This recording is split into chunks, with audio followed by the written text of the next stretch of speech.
Ibu,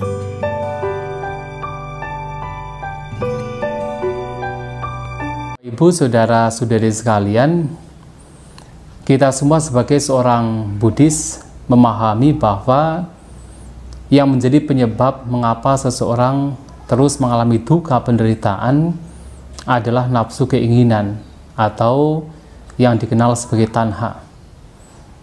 Tetapi kemudian menjadi sebuah pertanyaan, kalau memang nafsu keinginan adalah sebab penderitaan, lantas apakah kita sebagai manusia tidak diperbolehkan untuk menginginkan sesuatu?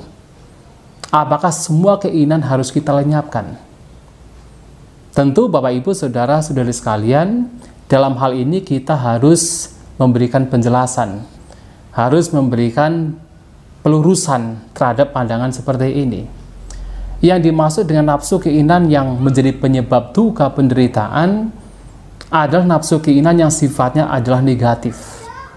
Maka di dalam kitab komentar ada satu pernyataan yang menarik, bahwa ketika berbicara tentang canda yang sinonim dengan nafsu keinginan, yang juga diterjemahkan sebagai desire atau nafsu keinginan, di situ ada 3 jenis canda.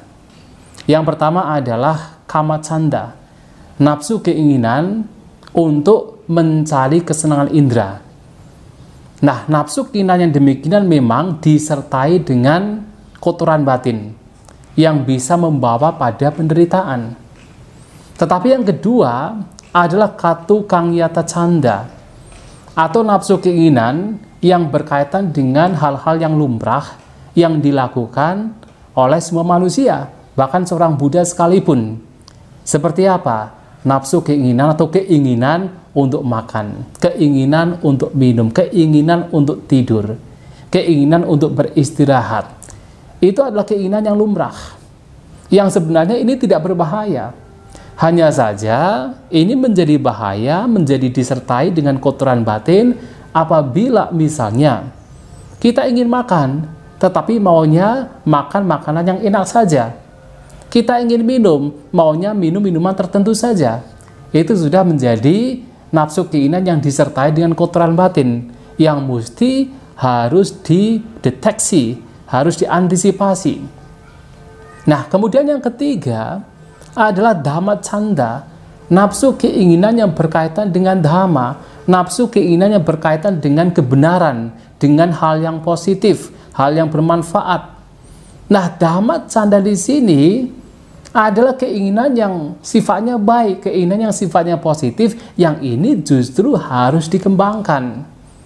Nah, seperti misalnya apa? Kita ingin bermeditasi, kemudian kita ingin mengembangkan jalan mulia Bunsut 8, kita ingin mendengarkan dhamma, itu semua adalah nafsu keinginan.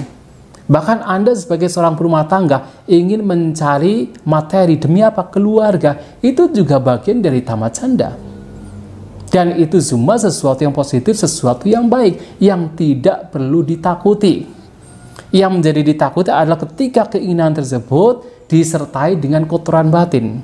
Tetapi kalau keinginan tersebut masih bersifat positif, bermanfaat, tidak merugikan, itu adalah keinginan yang justru harus kita munculkan.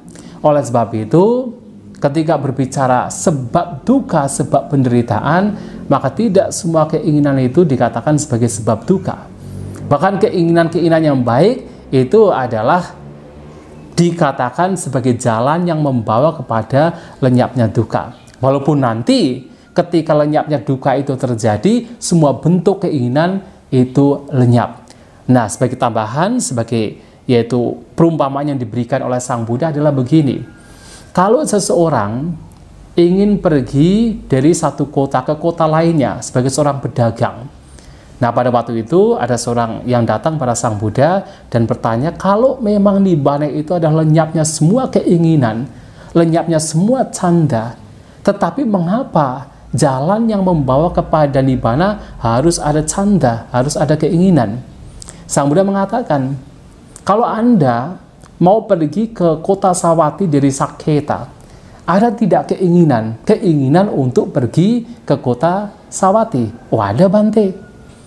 Nah, tetapi setelah sampai di Sawati, apakah keinginan itu ada? Oh, tidak ada. Nah, demikian pula dalam upaya kita untuk mencapai bahkan pencapaian tertinggi dalam dhamma, di situ harus ada keinginan. Keinginan untuk bermeditasi, keinginan untuk mendengarkan dhamma, keinginan untuk merenungkan dhamma, semua ada keinginan. Itu keinginan yang bermanfaat, keinginan yang baik.